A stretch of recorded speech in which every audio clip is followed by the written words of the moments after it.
lecture.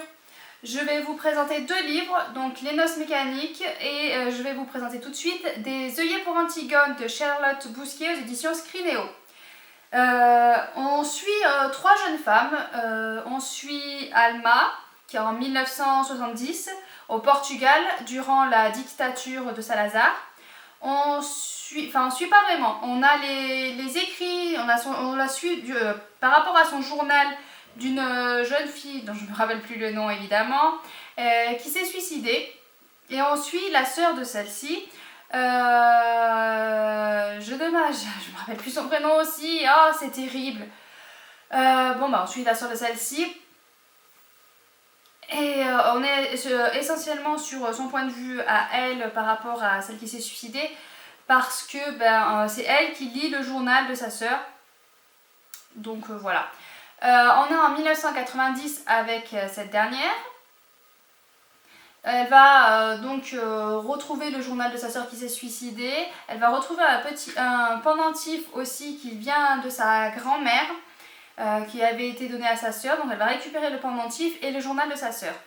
Donc on va la suivre durant un cheminement. Je peux pas en dire trop, donc c'est pour ça que c'est un peu...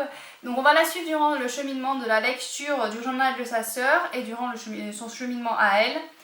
Et ce collier va dans le pendentif, il y a la photo de sa tante Alma. Et ce collier va lui faire vivre des aventures, va lui faire partir à la recherche de son passé. Voilà, je veux pas trop en dire, parce que je veux pas spoiler, parce que partir dans la découverte de ce livre est tout à fait sensationnel. Je n'avais pas lu le résumé du livre, j'avais juste le titre et je suis partie dedans comme ça. Et c'était vraiment super. Honnêtement, c'est un très bon livre, j'ai vraiment beaucoup aimé. Voilà, on a ces trois femmes qui étaient... Bon, celle qui est suicidée, je sais pas trop, mais je pense que c'est sur la même longueur. Sur la recherche de la liberté. Voilà, on est vraiment sur ce point de vue-là, sur la liberté. Avec une des sœurs, on est en 90, donc on a le sida qui est bien présent. Et on le voit vraiment parce qu'elle a un ami qui est atteint de cette maladie-là. On a l'homosexualité aussi qui est traitée, qui est bien traitée. Et puis on a toute cette musique des années 90 qui est dans le livre, qui est vraiment très très présente dans le livre, honnêtement. On est imprégné des musiques tout au long de l'histoire. Et puis du côté d'Alma, qui est en 70, qui est durant la dictature, on voit un peu comment ça se passait au Portugal.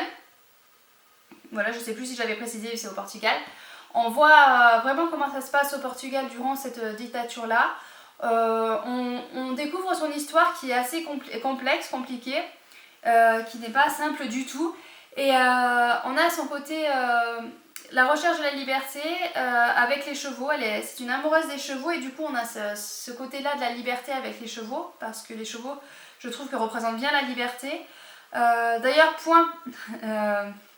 ça peut peut-être spoiler, mais je préfère le préciser, si vous êtes amoureuse des chevaux, moi ça m'a vraiment beaucoup touchée et j'étais en larmes.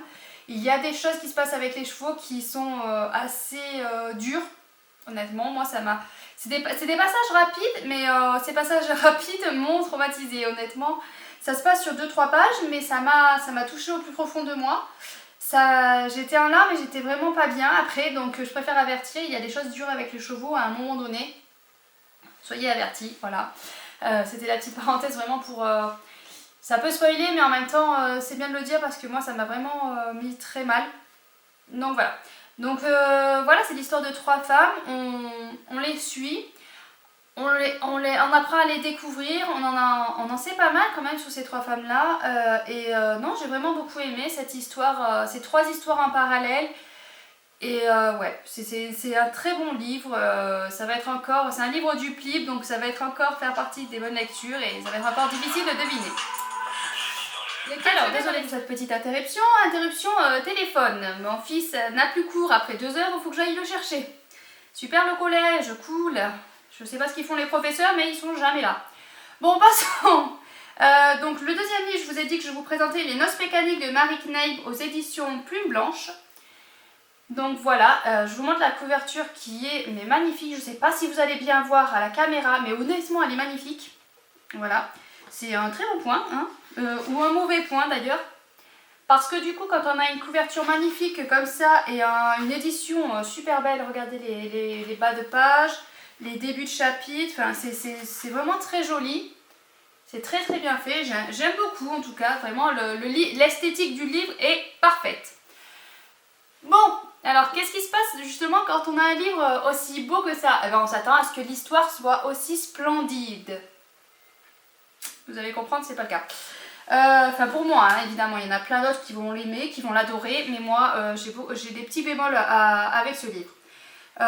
C'est une lecture moyenne, voilà. Je ne veux pas dire qu'il est mauvais hein, quand je dis ça, c'est une lecture moyenne. Donc c'est l'histoire de... Allez, on recommence, Clara. Heureusement c'est écrit derrière. Donc on suit Clara qui va se marier avec la personne qu'elle aime de tout son cœur. Sauf qu'il va se passer quelque chose et elle va devoir se marier avec un inconnu. Tadadada. Je sais pas pourquoi je fais ça. Donc elle va devoir se marier avec un inconnu et elle est obligée. Voilà, on est dans un monde où il y a de la magie et c'est une certaine magie qui fait que je sais plus exactement pourquoi. Enfin bon, elle est obligée de se marier avec cet inconnu, sinon il va se passer des catastrophes. Donc elle se marie avec cet inconnu et sauf que quand on se marie, eh ben, c'est pour la vie. Voilà, sauf que cet inconnu va se marier et va partir en courant. Donc elle va essayer de le retrouver pour essayer de régler ce problème, de trouver un moyen de régler ce mariage autrement que devoir rester marié à vie avec un inconnu. Donc voilà, je vous en dis pas plus parce qu'il est court, il se lit vite. Voilà, honnêtement, il se lit très très vite. Je l'ai lu très très vite, je l'ai lu en lecture commune pour le Plib sur Discord. On le découpe à chaque fois en 3 parties et moi j'avoue je n'ai pas attendu les autres, j'ai continué à lire avant que les autres aient fini la deuxième partie je crois. Donc il se lit très vite, l'écriture est très fluide, je sais pas si c'est le mot parce qu'il y a quand même des choses qui posent problème. Voilà, bon, on va déjà parler du personnage principal Clara. Comment vous dire que Clara, j'ai envie de faire comme elle, j'ai envie de lui donner des baffes. Elle fait des caprices de petite fille. Honnêtement, pour moi, c'était des caprices de petite fille, son comportement. Je l'ai vu comme ça, moi je l'ai vu comme caprice de petite fille. Et elle met des baffes à tout bout de champ.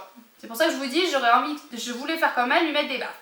Il y a quelque chose qui lui plaît pas, on lui parle, poum, allez, bof, une baffe. On lui dit quelque chose, ça lui plaît pas, poum, une baffe. Enfin, elle a enchaîné baffe sur baffe sur baffe sur baffe. Et moi, son comportement me donnait envie justement de la baffer. Voilà, c'est un personnage qui m'a agacée. Vraiment agacée. Heureusement, il y a d'autres personnages. Il y a le journaliste. Le journaliste, je l'ai plutôt pas mal aimé. Il est plutôt sympathique. Il y a celui qui aurait censé dû être son mari. Il est plutôt intéressant.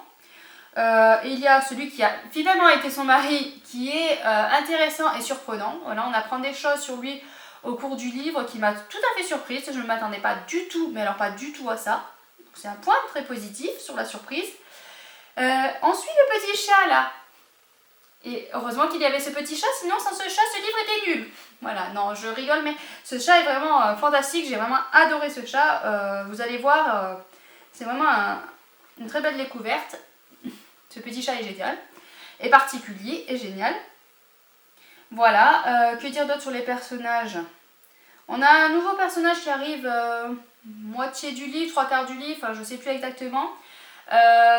Je l'ai ciblé de suite, ces personnages-là, je les ai ciblés de suite, d'emblée. Dès les premières lignes, je savais comment était ce personnage-là. Je n'ai pas été surprise de découvrir au final comment était ce personnage-là. Voilà, c'était pas une surprise du tout. Je l'ai su d'emblée comment elle était. Voilà, donc sur les personnages, voilà vite fait ce que j'en ai pensé. Sur l'histoire, j'ai noté quelques petits bémols. Voilà. On a des actions et durant ces actions il se passe des choses étranges. On a l'impression d'avoir manqué un épisode. Elle nous raconte quelque chose, l'auteur nous raconte quelque chose, puis pouf, on passe à un autre événement.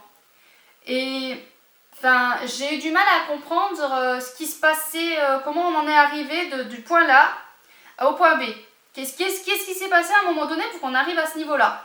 Enfin, je sais pas si c'est très clair, Mais j'avais vraiment l'impression qu'il manquait des pages. À un moment donné, je me suis dit, attends, comment on en est...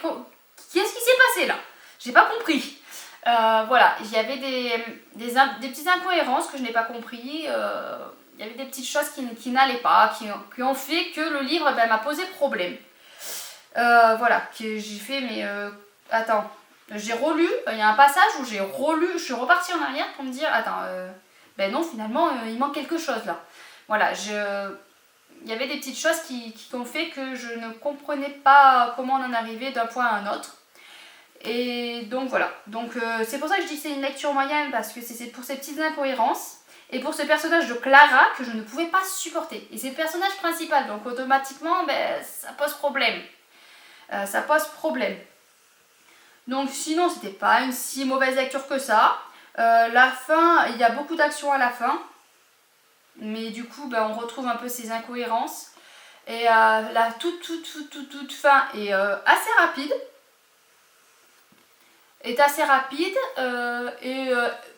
Voilà, c'est plutôt une fin plutôt pas mal. Elle se finit plutôt comme je l'aurais souhaité. Donc pour la fin, voilà, j'ai rien à dire. C'est vrai que le plus gros souci que j'ai eu, c'est ces incohérences et ce personnage principal qui est insupportable. Donc voilà encore une lecture du Plib. Donc l'avantage d'avoir des petits défauts fait que je ne le mettrai pas dans les 5. Donc d'un côté ça m'arrange, hein, parce que comme ça, ça m'en enlève un des 26 pour mettre dans les 5. Merci. Bon, j'en ai 2 ou 3 que je suis sûre que je ne mettrai pas, donc il m'arrange en fait. D'un côté, je dis merci à l'auteur parce que ça m'arrange, hein, ça me torture moins l'esprit. Après, ça ne fait pas partie des ceux que j'ai le moins bien aimé, mais ça fait partie des lectures voilà, qui sont bof, quoi. C'est une lecture moyenne. Mais je pense que c'est dû à la couverture. Parce que quand on voit cette couverture-là, on met la barre très très haute. La couverture est magnifique, donc moi je voulais que ce soit un livre magnifique, splendide, explosif, parfait. Voilà, et du coup, j'ai pas eu ça. Donc je pense que la couverture, la trop belle couverture lui a posé défaut. Donc la trop belle couverture fait qu'on l'achète, mais elle fait aussi qu'on en attend énormément. Et je n'ai pas reçu ce que j'attendais. Voilà, tout simplement. Donc voilà pour ces 2 petites lectures. Voilà, je sais pas ce que je voulais dire, c'est pas grave. Donc voilà, n'hésitez pas à me dire si vous avez lu ces livres, ce que vous en avez pensé. N'hésitez pas à juste laisser un petit coucou, à vous abonner à la chaîne et à laisser un pouce bleu, ça fera toujours plaisir. Allez, à bientôt.